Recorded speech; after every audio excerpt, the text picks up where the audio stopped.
Okay. Hello, Sudhakar. Thanks for arranging this today in terms of how are we going to connect the various equipment for in preparation for the NEKK Ratna Mahotsava function. And we just want to understand what are these equipments are. I do see two mixers here. Can you explain us a little bit more on why these two mixers are there and what are we planning to do with them? Sure. So as you can see, there are two mixers. On the right side we have NEKK 16 input speaker mixer, and on the left side we have 1, 2, 3, 4, 5, 6, 8 input. No, is it 8? 8 channels. 8 channel EMX 5000 mixer. Why we have two is, the left one we are going to use it for special needs, like for dramas we are going to have hanging microphones, and all hanging microphones they work on based on phantom power. So we are thinking we will connect all those hanging mics into one mixer and then take one common feed out of that and give to our master mixer. So this is our master mixer from which we take the output to the house speakers. So we connect that way. Another purpose of this mixer on the left side is, sometimes our artists, they say we want some effects. Right. The right mixer doesn't have effect, so we will use the left one to give effects. At that time we will be disconnecting hanging mics. We will use special whoever needs effects, we will connect them to this. Does that? Sudhakar, I think it will be helpful to explain how do you connect the equipment to the microphones. This will be quite useful for kids to know and other volunteers that work on this arrangement, so that they know how to connect them and what precautions they need to take when they're connecting them to avoid any white noises, because I have seen that a lot of time happening. Yeah. Can you explain a little bit more on that? Yeah. One thing I have to emphasize is these mixers are way behind or way front from the stage. So we are setting up the mics on the stage, but these mixers are way quite far from that place. So we use snake for that purpose. I don't have snake here. Should we show that? Yeah. To connect from the stage to the mixer, and snake has different channels and it has numbers and stuff like that. Let's forget about the snake for some time, and if I connect directly a mic to a channel on the mixer, how do I do that? So we use this kind of cable. This is called XLR cable, which is a 3-pin cable, and you can see 3-pin here. This is male side, this is female, and as you can see, mics have male on one end, and we connect the female of the cable to the, like that, until it makes a knocking Snap. what is that word? Snap. So similarly, on the male side of the cable, you connect to the input on the mixer all the way in. Channel 1, right? This is channel 1. Yep. Yeah. There is one important thing we have to take a precaution of, which is whenever we connect mics or connect cables, either you keep the fader all the way down or you press the mute button. In this mixer, if the light is on, that means it is on. So if to mute, the light should be off. Whereas in this speaker, it's the other way. A mixer, it is the other way. If the light is on, that means it's muted. So we have to be careful about that. Once you have connected mic, and if you are testing with the artist on the stage, on channel 1, we have several controls here. The top one is always gain. We don't play with the gain a lot because gain is very sensitive, and unless we really the signal is very weak, you play with that. Otherwise, with other controls we can get enough volume. So I just want to know why would anybody? Is it because people hold the mic too far? That's why the signal is weak, or is it that they some other issues with the mic? Why would anybody play around with the game? What is the situation? Situation is one is you are right how far they are from the mic, and then it goes with the type of mic also. For example, Shure mic, if the mic is held too far from your mouth, it doesn't pick up that much. It has to be close. Whereas the Sennheiser mic, if you use that, it is very sensitive. Even if it is farther, it picks up well.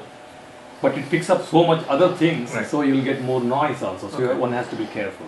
So that's why you were saying that to avoid the additional feedback coming into the mic system, right? One has to be very close. One has to be very close, Very and also see to it that we don't mess around as long as it's a set. Yeah, set because it's very sensitive. Whenever we play with these knobs, our movements should be very, very slow and at a very tiny level. We should not give, a quick jerk. And then another point is related to that question. Some instruments are feeble, like violin. So no matter how much fader, no matter, even if you keep it at max, sometimes volume is not enough. Then you may have to increase the gain and that kind of situation. Right. Vocals you don't need, but violin and veena you might need. And again slowly, right? Again slowly, because if you are playing with the gain, I would suggest you bring the fader down, because suddenly gain, volume will go up. Right. This gain is very sensitive. It is before all the preamp happens. Right. That's why it is very sensitive. Okay. So because you already mentioned about the Explain them. I do see there are some low, medium frequencies kind of stuff, and some of the EFF related ones. Can you explain them to us in terms of what these knobs do, and when do you use them? Under what circumstances? Yeah. So, as I said, the first knob is gain. Initially, we keep all the knobs at what is that called? At middle level. Right. I think they have a word called detent. Detent, yeah. Yeah, detent. So we keep it at that level. Each knob, keep it at detent level. So it's kind of, we can say it's a neutral position.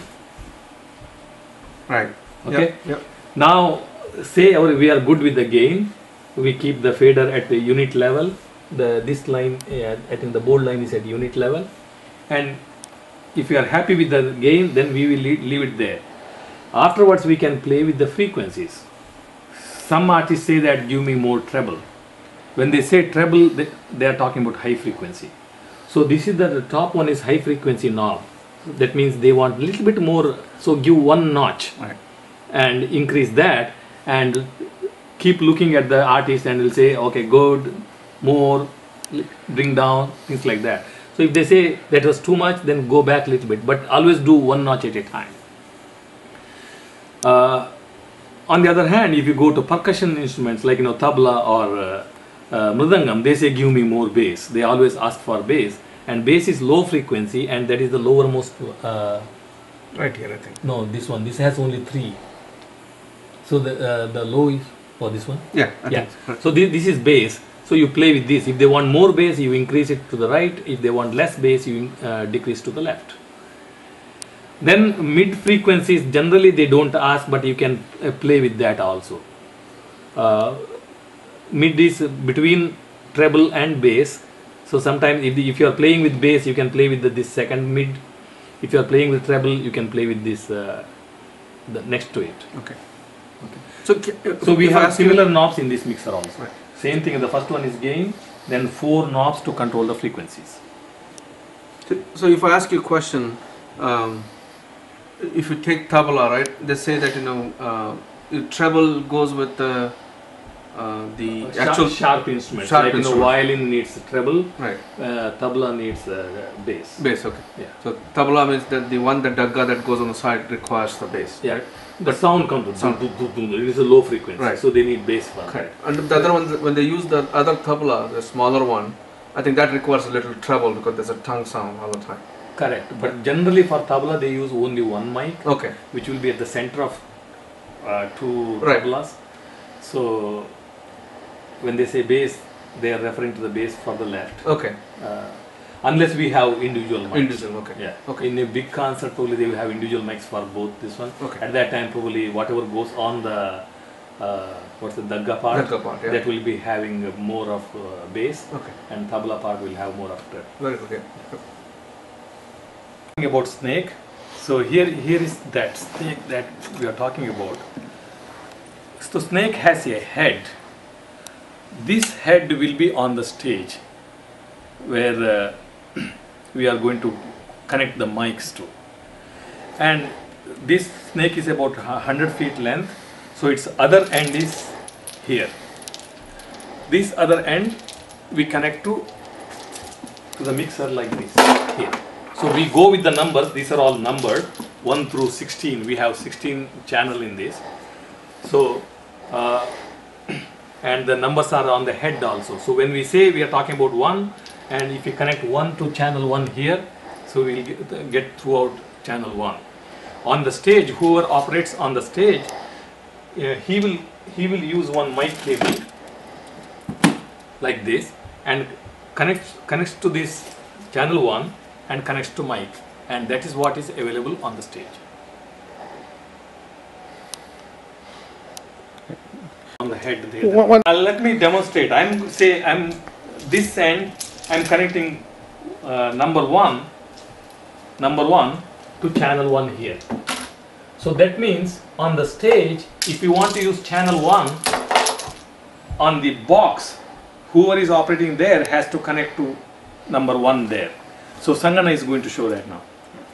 So, as Sudhakar said, that he has connected this snake to channel number 1 on the mixer.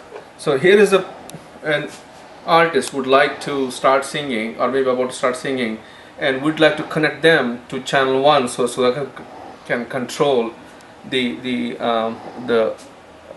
need, that is basically fading and increasing the volume of this one. So here is again the male connector going into the channel 1. So this is channel 1 here, and the artist is ready now, and Sudhakar can, so nobody has to worry about how this communication happens, as long as we connect the mic system with the cable to the appropriate channel here and let Sudhakar know I have connected it to 1, 2, 3, 4. He can adjust the control in terms of the volume and so on and so forth. So this is how it's going to work on the stage. So most of the things we have covered now, they must have been preset for us. Like previous day we would have connected all the snake, the head will be on the stage, and the other end of the snake connected to here, and from this mixer to this mixer, and from this mixer to speaker. All those things we would have tested, and they are all ready to go. On the day of the program, then we have to control individually, depending upon how many artists are there on the stage and what channels are made live for them.